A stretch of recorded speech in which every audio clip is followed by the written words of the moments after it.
Well, hello, my paranormal peeps, and welcome back to another Deep Woods Paranormal podcast. My name is Matt Harvey. I am the founder and lead investigator with Deep Woods Paranormal.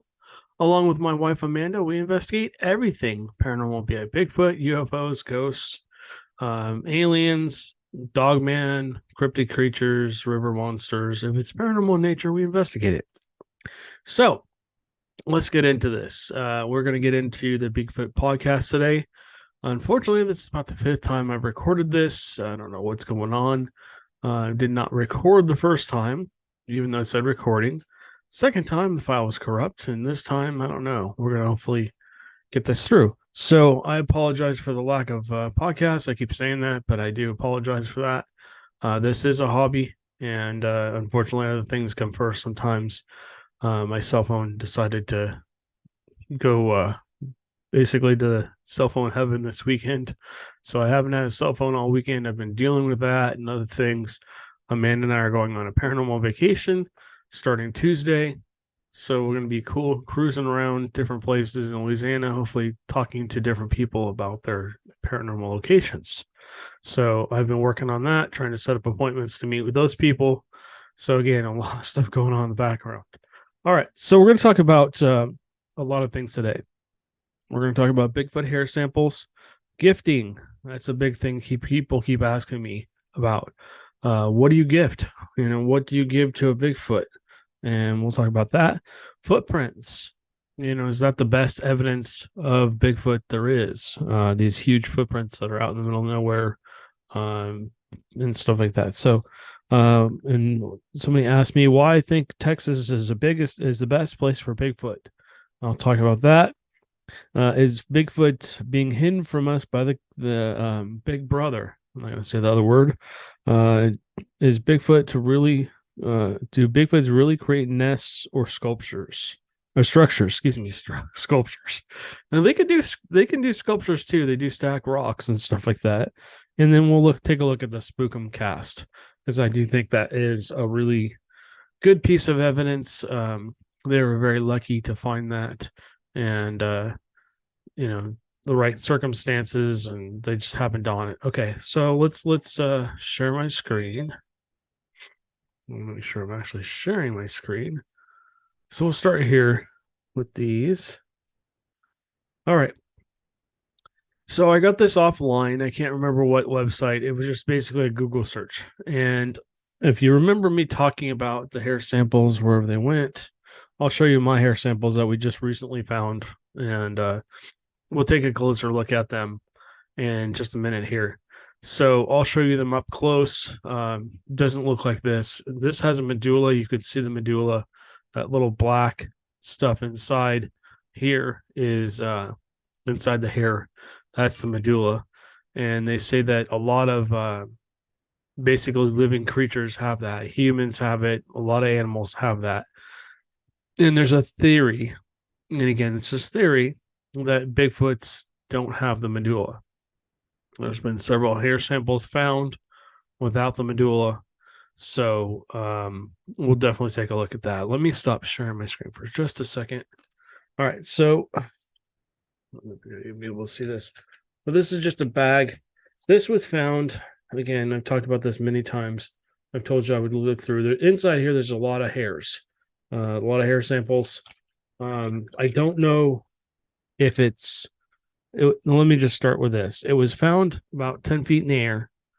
So that rules out a lot of animals, dogs, cats, unless they were out on the very unsturdy branch. They probably would have broken the branch off if they were up that high, the cats. I know dogs can and do climb trees here and there, but this was not in a place where a dog would actually go out. They would have fallen. So, and a cat probably too. This was a branch that was up high enough so that it had to have scraped something. Something had to have gone by and literally got its hair rubbed off the top of its head or off of shoulder or something. We didn't find any prints underneath, unfortunately. We did find some prints nearby, and we took some pictures of that. And again, this will be part of exploring the unknown with Matt and Amanda. My friend David will be our guest investigator for that. We've already done some investigations with him. We're going to be going back out to the place we found the hair samples and go from there. But let me reshare my screen again. So I'm comparing notes. Now, these hair samples are extremely coarse. They're thick, they're tough, they're not like thin and easily breakable or whatever. You really have to pull to break them apart. So they're pretty tough. And my thinking was, okay, you got a 5 foot horse or whatever, and they've got a 3 foot, tail or whatever. Maybe they whipped some of their hair. Maybe they were trying to whip a fly off of them or something. Maybe they got hit with excuse me, let me try that again. Maybe they caught some of their hair in this tree. Not likely, but it could have been. So let me show you the hair samples I'm discussing. Let me see if I can zoom in. Unfortunately, the little microscope that I have does not zoom in far enough to see the medulla. I thought that this would be one of those ones where I could zoom in and actually get a real look at the hair and see if there was a medulla or not before I sent it out so that I wouldn't waste anybody's time. But you can see how coarse this hair is. This is one hair that splits into two, which is interesting. So I don't know. Again, I'm going to have some kind of expert come on and talk to me about this. I need to find somebody that is an expert in the hair samples that can possibly take a look at some of these hairs so I can send them to them. I can cut a couple pieces, put them in a little baggie and ship them out and see, if they can take a look and see what they think about them. Hopefully maybe we'll do some kind of deeper dive than I can, and they'll be able to actually zoom in and see what they see. Do they see medulla? Do they not see medulla? If they don't, then we have a pretty strong case for more chances of it possibly being a Bigfoot. So let me show you the next sample. Let's see if I can get to the next picture. Here we go. So here it is, a little more zoomed out. You can see this little scale has this little microphone has a little scale down here, and as close as I zoomed into this, you can't really see. It starts to blur when I get too close. You can't really see a medulla, but you can see how thick and coarse that hair is. It's not thin, it's pretty thick. I'd like to collect a hair sample from a horse's tail and maybe a mane and see if the hairs are close. But most of these hairs actually are extremely long. They're 6, 7, 8 inches long. So they're not short. And they're kind of blackish, brownish in color. So that doesn't mean anything. But anyways, let's see if we can do the next picture. So I grabbed an actual dog hair off the floor and to kind of take a look at that. And you can't see a medulla, which is a little kind of like a vein inside the hair. But you can see the difference, how thin this is compared to whatever the other sample is. Again, I'm not gonna say it's Bigfoot, but I'm just curious to see if we can find out more and get more information. I got to go hopefully talk to somebody at Texas A&M and see if they can help us out and take a look at the samples and say, this is from this or this is from that, or I don't know. And if we get to the point where they say, I don't know, then, we possibly have a chance to say, okay, that could be something real. Let me stop sharing the screen for a second.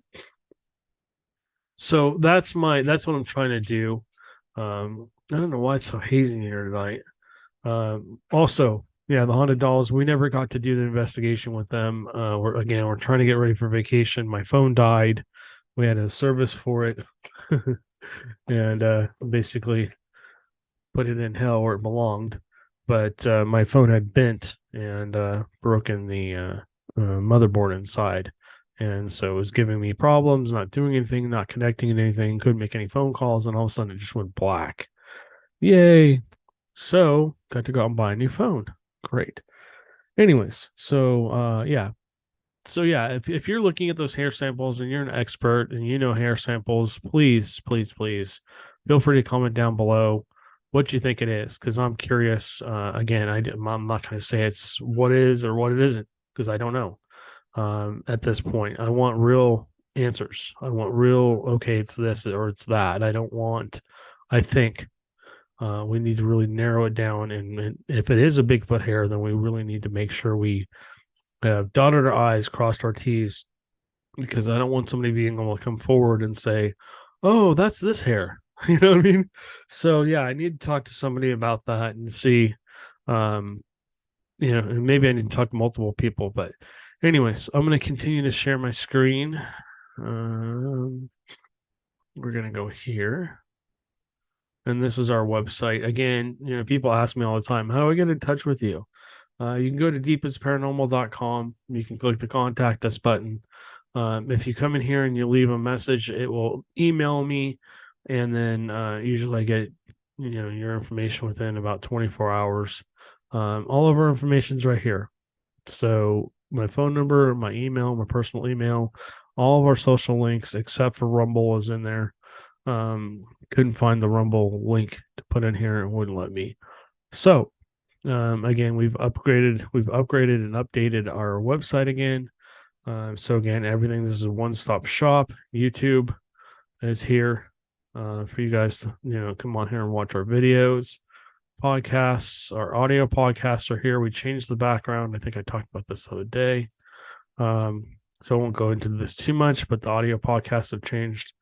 Public ghost hunts. Yes, we will be doing public ghost hunts and Bigfoot research. We'll be doing Bigfoot expeditions, maybe at Joe's and a few other places, the Sabine National Forest, and then maybe some of the other forests around here in the future. I'm in the process of setting that up. And of course, our productions page, Exploring the Unknown with Matt and Amanda, that's coming up. We're in the middle of trying to finish up 5 episodes and shoot some more. We have we have 5 or 6 lockdowns coming up. I've talked about this before. The 2 jails. We've got the house and the mansion in Galveston, the old ex-Normandy Inn. We're going to be going back out to the forest. I'm not going to say which one, to finish out that investigation into that forest. I'd like to go to the Daniel Boone National Forest, and we're going to be working in the Sabine National Forest as well, and stuff like that. So, real quick, if you're not a member of our Deep Woods Paranormal group here on Facebook, we post a lot of content here. You're welcome to come on here if you're a paranormal researcher or you have questions or whatever. You're welcome to come on here and become a member. Basically, I just need to make sure that your page is clean, and that you're not trying to do something negative or anything. But all of our podcasts, all of our information usually go here. So if you want to follow us on Facebook, this is a great place to come. It's the Deep Woods Paranormal Facebook group. And then, okay, so we're going to talk about hair samples. And to start, essentially, we've talked about hair samples before, but we're going to take a deeper dive. So this is a hair sample that was found a long time ago. I have several hair samples. I have one that actually looks like it has a piece of the skin, which is interesting. I need to get all these samples sent in for review. Again, I want to hopefully talk to somebody locally first, and then I will send this stuff in for review. But you can see this hair is kind of thick and coarse. This measures from whatever this is down here. I'm guessing it's a skin sample. All the way over to here is about 5 inches, 5+ inches, maybe almost 5.5 inches. So I found that pretty interesting. Here's a clump of hair, possible hair. And again, this is suspected. This isn't 100% for sure. So you can see somebody collected this. Let me just go back because I don't want to go through all this. What just happened? There we go. Oh, okay. There we go. All right, so there's lots of different hair samples. This is I think this sample here is closer. It's more longer, scraggly hair. This looks a lot like what is in this bag. If you're looking at the bag, unfortunately, there's a lot of branches in there, so I don't want to separate it from the branches because I don't want to touch it. It was left out in the weather for quite a while, and so essentially, just like I said, I don't want to touch it in case there is possibly still some DNA in there. I don't want to contaminate it, and so that's why I haven't done anything. But this hair looks pretty close. Okay, so let's see if there's any hair samples. This one's pretty interesting. This looks like somebody got a chunk of skin and a whole bunch of soft looking hair with it. Now, my theory is there's at least four different species of Bigfoots. You got the black ones, they're usually shorter. They're normally about 7 to 8 feet tall. I think they're more commonly seen. I think they're a little bit more aggressive. They're not as afraid of humans. Um, they're usually more stocky. They're usually big and just bulky. They look like bouncers sometimes. So those are the black to dark brown ones. There's the blonde ones. They're tall and skinny usually. They're not very bulky. They are big, but they're not bulky. And they usually have more of a coned shaped head. The black ones seem to have more of that round, like human like face with the monkey like features, with the lips that are more flat, and then the eyes are much bigger, which is interesting. I figure that might be something they have to be able to see better. Then you have the tan ones, which are they cross between brown and blonde. I don't think I've ever seen a tan one, but I've heard about them. And then, of course, there's the red ones, like the more orangutan looking ones. And I've only seen one once, and it was just tall, lanky, pushing probably 10 plus feet and stuff like that. So, different hair samples can come from different species, in my opinion. This hair sample looks more like maybe a blonde or a brown, or I'm sorry, blonde or a yellow one. This sample here seems to be more the brownish color, and you can just see it's like a little bit shorter hair and stuff like that. So that's pretty interesting. And then the black ones seem to have longer hair. The blonde ones do too. Some of them have that really long, stringy hair. I think it depends on what area they're in. If it gets colder in their area, I think they have longer hair. If it's hotter like it is now, it's 109 degrees out right now. Um, I think that they essentially have shorter hair, and they may be shedding their hair as well. Like dogs and cats and human, every mammal basically does that. They shed hair little by little. Not every mammal, but most mammals do. As it gets hotter, we lose hair. As it gets colder, our hair kind of thickens up. So, but yeah, this is just interesting. I wish this was a little clearer. Let's take a look at this. This says Bigfoot hair. Again, this is more like what I found. Looks like it's been bent over and just shoved down into a bottle. I think they're trying to sell this. Well, that looks closer. I'm guessing this is probably not um, real hair, but it kind of looks like what I've seen. So, all right, let's move on. Gifting. Let's talk about gifting. And I had a whole thing on this in just a second here. Where did it go? Oh, I lost it. All right. So I was reading an article about gifting, and essentially it says that you can do pretty much anything: marbles, lighters, different things like that. Sometimes people put out Christmas gifts. Sometimes people put out religious items like crosses and stuff like that. Toys, people leave toys for them. Seems like in the article I was reading, they like coins, like silver and gold coins and stuff like that, and copper pennies and stuff like that, and anything that's shiny. I imagine.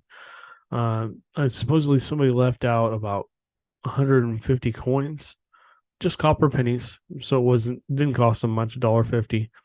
and they let them out, and the Bigfoots took them little by little over a 2 year period, and then they started finding them within a 100-mile radius.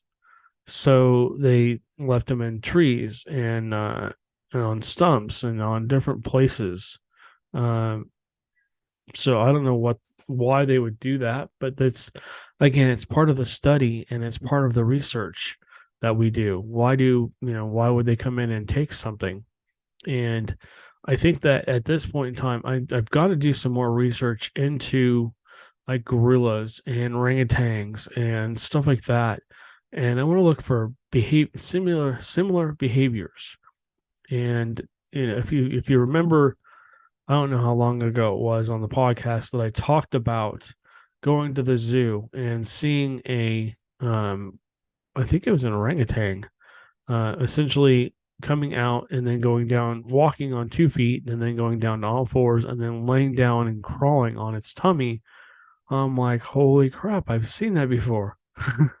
And it's just like, oh, that's Bigfoot behavior. So I think that maybe they have a lot of the similar behaviors. And that kind of ties into the Spookum cast. We're going to jump to the bottom of what I was going to talk about, and then we'll come back up here. So this is the Spookum cast. I don't know if I can make that any bigger. We'll just see.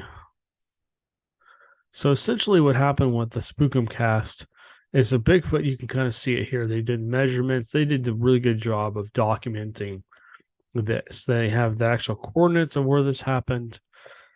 And they basically laid out where they think everything happened. They think the Bigfoot kind of like, I think the Bigfoot, sorry, they're in a mood today, these dogs. Um, they think that it just kind of lay down on its side and kind of stretched out and curled up into like a side sleeping position. And maybe it was sitting there watching them. We don't know. But they essentially found this cast. And let me look at different pictures here.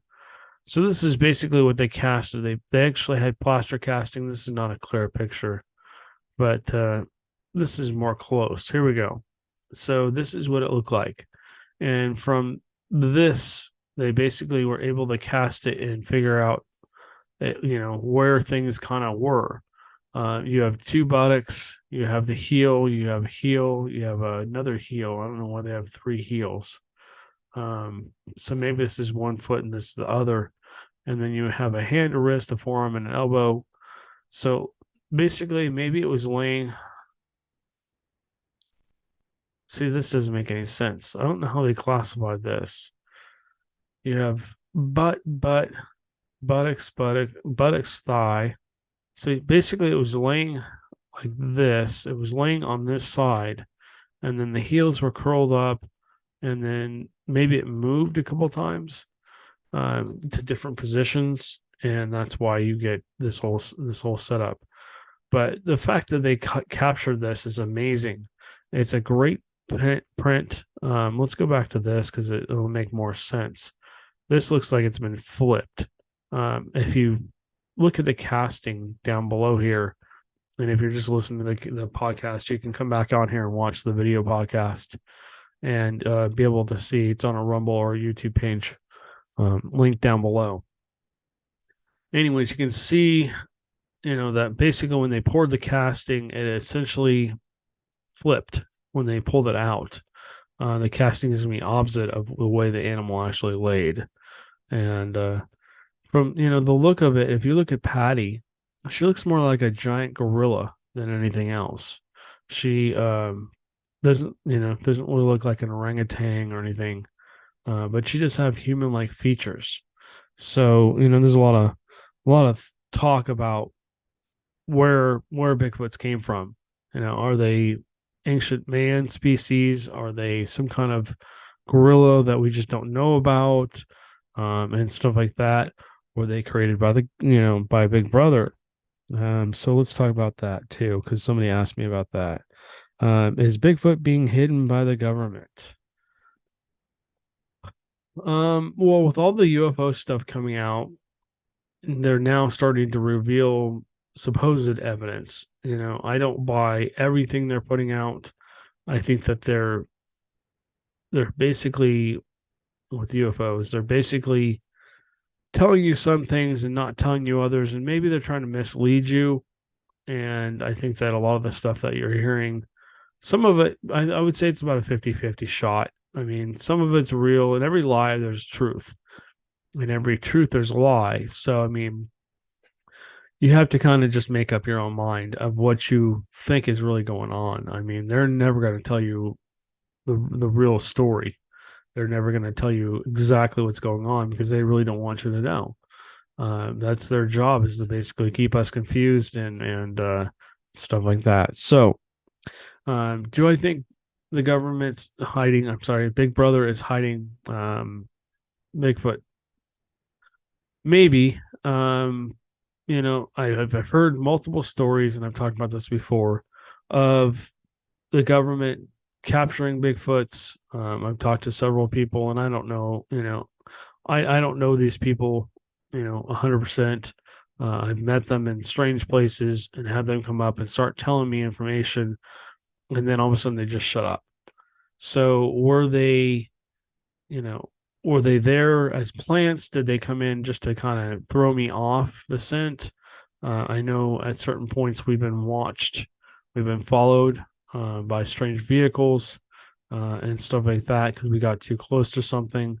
And then we weren't able to get into certain areas. And what's interesting is the areas where we found some crazy evidence, like structures and those huge footprints and that eaten catfish with the teeth marks in the bone. That's from what Joe told me, that burned down like a week after we were there. That whole area burned down, so that area is gone. And where the trees all domed in, there was like 7 or 8 trees that were bent way up 20 feet plus in the air, that were bent in like a dome, almost like a church. It was weird, but who knows? Why did that burn? I can't tell you for sure. I was not there, so I can't tell you 100% that I know that they did that on purpose. Was it just part of their controlled burn area? Maybe, but they did burn it down. So, let's see, what else were they asking? Were the Bigfoots created by the government? Are they some kind of secret experiment, some super soldier gone wrong? Again, I try and be very careful about talking about this stuff. I can tell you my opinions, which don't really matter because it doesn't really answer your questions. But, again, you have to kind of do your own research. And if you do, just be careful. The more I research this topic, the more I am kind of like, okay, I can't talk about that. Okay, I shouldn't talk about this. Holy crap, I found this, but I don't want to present this, without it being, without having some kind of backing that will back me up in case something does, in case, they decide to come and take that evidence from us and stuff like that. So, somebody asks about footprints. Do I find footprints to be the best evidence of Bigfoot? Here you can kind of see some footprints that people have collected over the years. Some of them have the 5 toes, some have 4 toes, some have 3, some have, some are just flat, some are, they show the actual mid torso break. They're able to actually show you where that foot step down and maybe clamp down a little bit. Because if you look at our feet clamp down. Since I'm not really talking about these pictures anymore, let me talk about this. So our feet, most of our feet have a little bit of an arch, right? And so when we walk, our feet do actually kind of squeeze like this a little tiny bit so that we can kind of grip the surface we're on. And most of us are wearing shoes. But if you're out walking barefoot and you stepped in some mud, you might see a little tiny bit of an arch in between the heel and the ball of the foot and the toes, of course. And the toes, of course, usually squeeze down as we walk so we can push off. And that usually leaves that fine toe prints. Bigfoots, I think, do the same thing, but I think they also have a way to, let's say this is a foot. this is the back of the foot. This is the middle of the foot where my palm is on my left hand. I think their feet can also hinge up in the middle. I do think that they have a mid dorsal break that goes both down and up somehow. And I think they're able to maybe flex their feet a little bit more, more like a gorilla or an ape or something like that, some kind of a monkey. I believe they have a lot more play in their foot than we do. I mean, yeah, people can pick stuff up with their toes and stuff like that, but you couldn't squeeze the middle of your foot and pick something up. I think the Bigfoots may have that ability. I think their feet, are more like ours, but they actually have more flexibility in their feet. So sometimes when you see a print on the ground, you'll see like a little bump in the middle, or you might see a crease in the middle of that footprint, and that's what they call a mid dorsal break. And I believe that when they step in, they hit heel first, and then they kind of squish their foot down, like I was talking about before, where humans kind of clamp. But I think they may clamp down a little more, and so the ball of the foot and then the toes. Normally if you find a print, the most prominent thing is either going to be the heel or the ball of the foot and the toes. You don't really see a lot of, unless the ground's really, really soft, you don't really see that middle of that foot section very often. So, do I think footprints are the best evidence? I mean, sometimes people have even be able to get the ridging, like on if you look at your hand or your foot, you see the skin has these little ridges all over it, like a fingerprint. Well, they've been able to get some of those, and they've looked at them, and they're different than our footprints and our handprints. So, I mean, I think it tells us a lot about these creatures. It doesn't tell us everything, but it does say that there's something different out there. And like I said, did Big Brother create these things? I don't really, they could be experimenting on them. They could be capturing them. I know, heard they've killed what they call nuisance Bigfoots, and before, where they basically will go into an area where Bigfoots are really being active, and they'll kill them and remove the bodies. And again, you got to take that with a grain of salt. It's just stories that I've heard. I mean, it's just I get a lot of information shared with me, but I don't, these people don't want to be recorded. They don't want to be on film. They don't want their story out there. They just want to share with me. So I'm allowed to essentially, that's a little Miss Tink wobbling in here. Essentially talk about that. That's all I can do. I can basically just share their story with you. I can't give out any names or anything like that. So, because it was done under anonymity. Excuse me, I can't even talk tonight. So yeah, I do think that footprints are a key thing. It would be nice if we could find some kind of handprints. We do find hair samples. Now we found the Spookum cast where something laid down. Bigfoots do go on all fours quite a bit. They look like a giant bear, and sometimes they will lay down on their stomachs and do the army crawl as well. Like if they're creeping, they'll come in, they'll lay down on all fours, and they'll kind of take a look. And then if they think they need to get down even lower, they can get down lower. They'll get down on their stomachs and look out and see what's going on. So that's why you don't see them a lot. And, when people say, "Oh, it just disappeared," well, probably more than likely what happened was it was standing and then it just dropped down behind something. I've seen Bigfoots drop down behind trees and in behind trees, excuse me, or lay down on all fours and just take off. They're extremely fast that way. So, okay, let me see what else we were going to talk about today. Okay. So there's a couple here. We'll save the Texas thing for last. So, do I really think Bigfoots create nests and structures? Yes, I do believe that they create structures. I'm not so sure about nests, although they've been finding quite a few of them now, especially because the shows kind of shed a light on that. I don't really think people are going to go out into the wilderness and sit there and try and make a giant bird's nest and then claim it to be a Bigfoot site. I really don't. I don't think they're going to take the time to do that. I think that's very, very involved. That would take days probably to do right. And, and somebody could be out there, oh, look, man, I can do it in like 3 minutes. Who knows? You got a pile of sticks and you just start weaving it around and stuff like that. I have seen mini structures. I've seen many, many structures, and where they basically have taken a tree and they bent it over, and then they stack broken off branches and tree trunks and stuff like that. Not big ones, but usually small, 1 to 2 inch tree trunks against that, and then they'll weave like live branches through it if it's in a thick area, and they'll create a blind.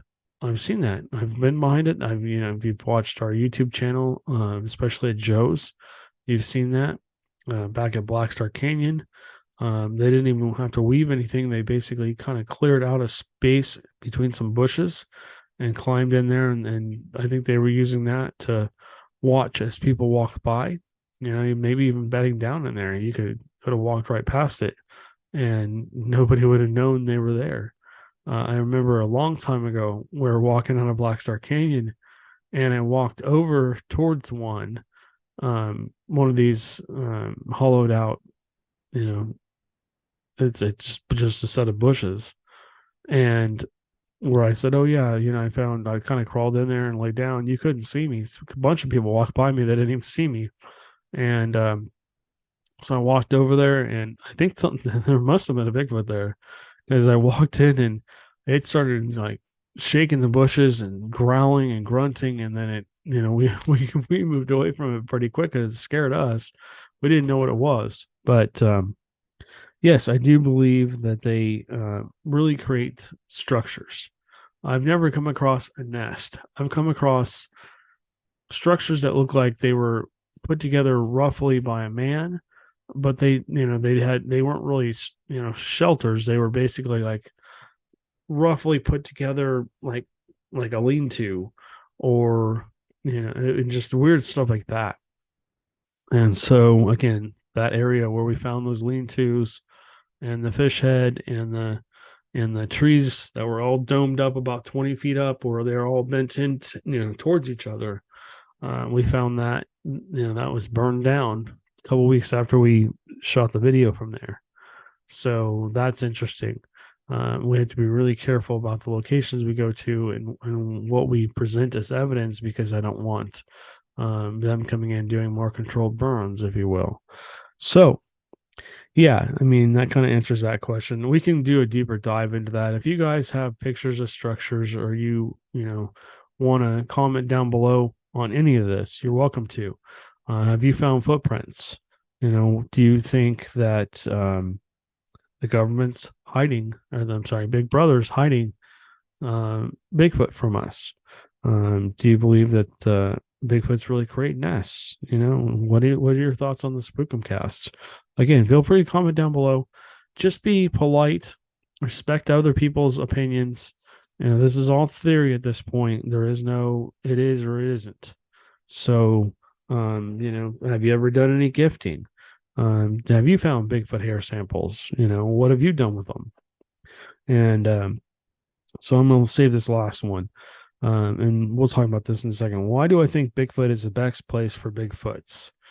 Okay, so let me share my screen again. We'll go back to here. Let me share this. Let me open up a new window. Go into Google. Move me out of the way. And when you get in the right map, and we'll look at maps. Okay, so let me switch this over to terrain,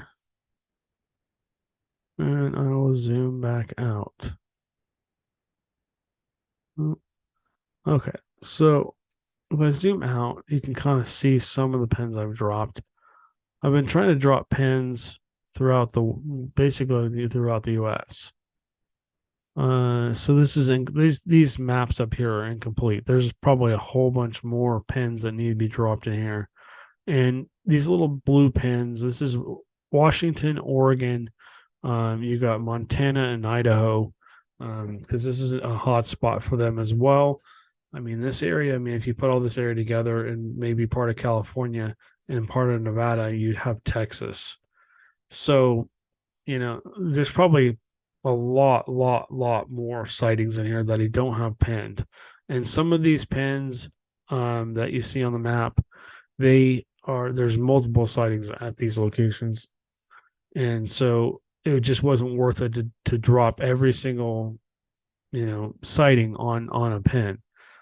So anyways, this kind of gives you a general area. So imagine this is about the size. So let's go scoot down. So this area is about the size of Texas.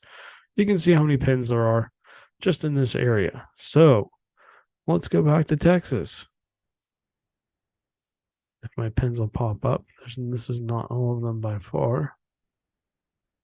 I don't know why the pins aren't popping up.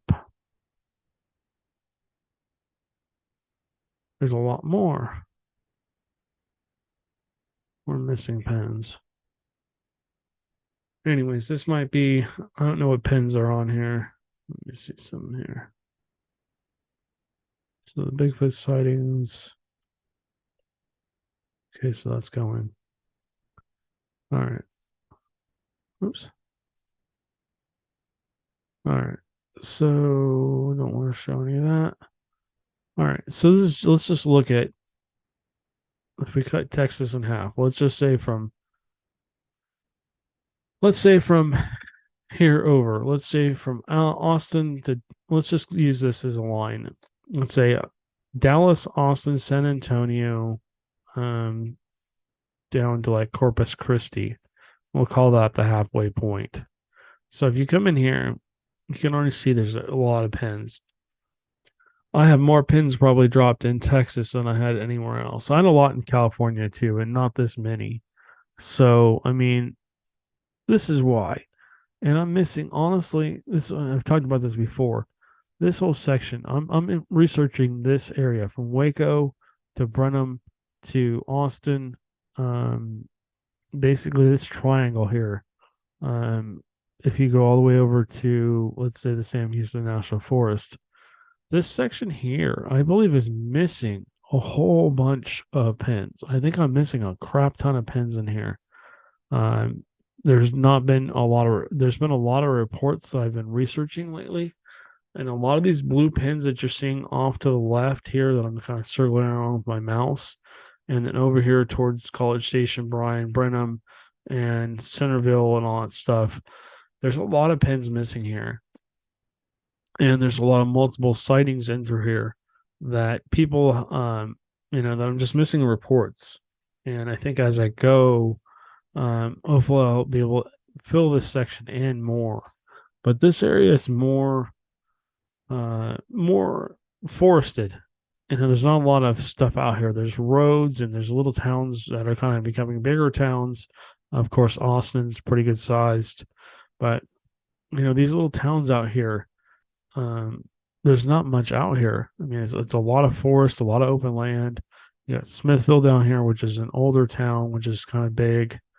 And then from here up, I mean, up to Rockdale, Caldwell. I mean, these are just little old towns, and there's a lot of reports out here. And then you come up here, and you get, of course, the Brazos River that comes through here, and stuff like that. You got Navasota, that's a little bit more developed, but Brenham.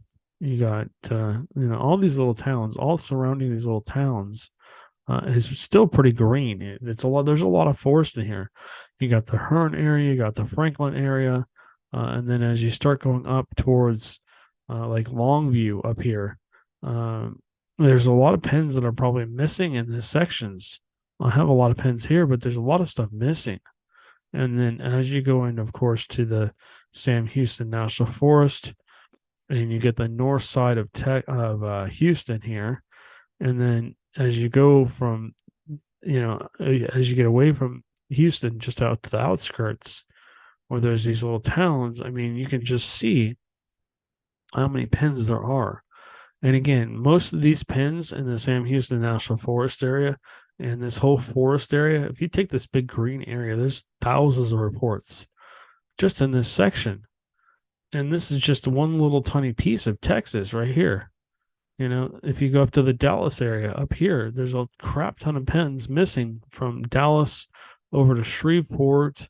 This whole section of Texas is just it's like Bigfoot Central.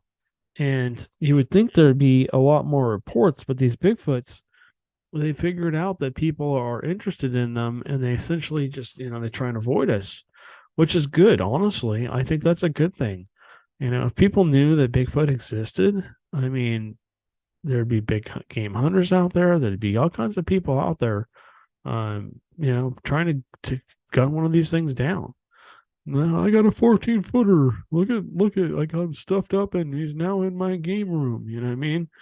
So, I mean, we don't know the actual numbers of Bigfoots. We don't know how many there actually are. There's so many reports, and one Bigfoot could be seen multiple times from by different people in different areas.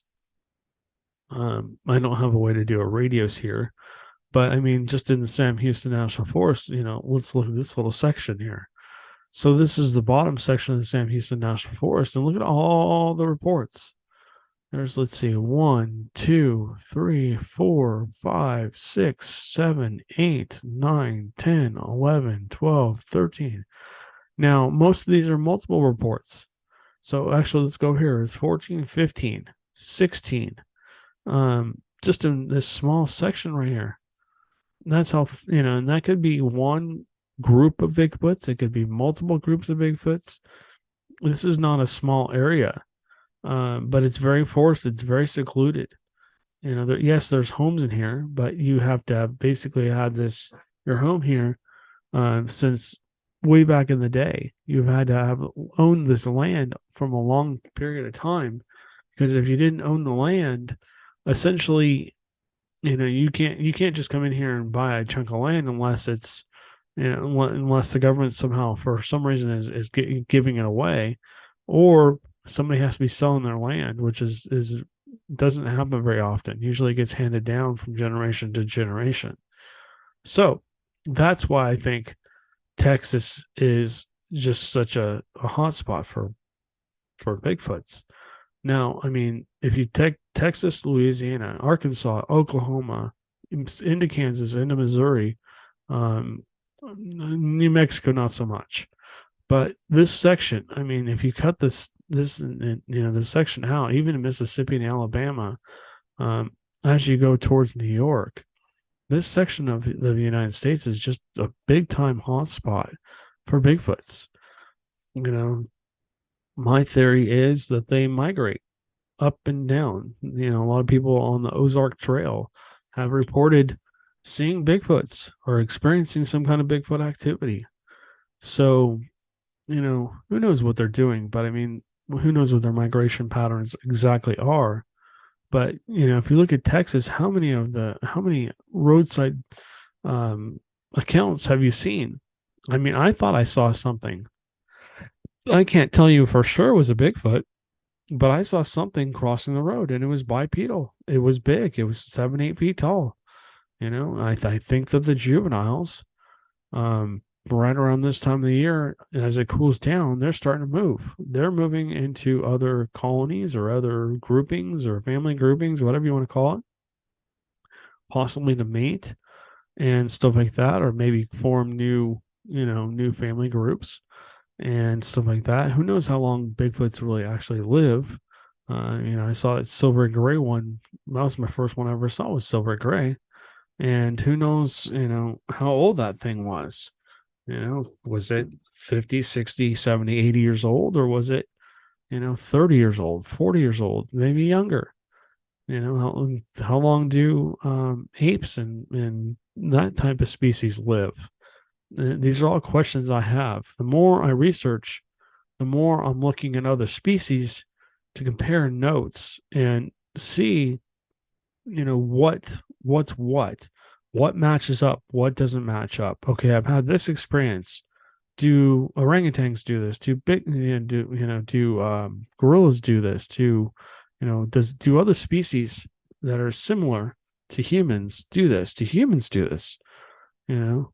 So, I mean, it's just the more I research these things, the more questions I have. Did you know that gorillas can actually make fires? They actually know how to, they can start fires, and they can make tools. They can do all kinds of crazy things that people probably don't give them credit for. Orangutans are as smart as people. You know, they're extremely smart. They can learn an alphabet. So, I mean, the more I research them, the more I think it's possible that Bigfoots can do more than what people give them credit for.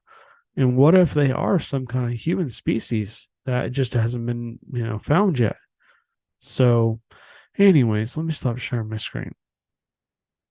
But yeah, like I said, I mean, the more I dive down this rabbit hole, the more questions I have, the more it's like, okay, what's real, what's not, and stuff like that. So, anyways, like I said, if you have answers to the questions I've kind of presented, or you have theories or whatever, I'd love to talk to people about this stuff. If you'd like to come onto the podcast, I'd love to hear your theories. Even if you're a non-believer, I would love to hear your theories. Because the more I talk to people, the more it kind of leads me, it narrows down that huge, wide, gaping hole that I've gone down. And the more I can kind of eliminate this and I can eliminate that, and okay, this makes sense or that makes sense. I want real proof, real evidence, real findings. I want real answers. And I don't want to just make stuff up as I go, because it just doesn't do anybody any good. If we're going to really learn about these creatures, then we really need to really do real research and get real people that really know what they're doing involved. So, anyways, guys, I appreciate you guys listening and watching. If you haven't, please subscribe, hit that notification bell, so that you get our content. Sometimes people don't get content and you fall behind. There will be a bunch of shorts coming up here in the next couple of weeks. Hopefully, we will be, other hand, we will be doing an investigation with the haunted dolls. We just didn't get to this weekend because my cell phone went crazy and decided to rest in peace. So, I'm not gonna say any more than that. Anyways, thank you guys for watching and listening. Again, if you haven't subscribed to our Facebook page, please do. Please like and subscribe this video, and we will catch you on the next one.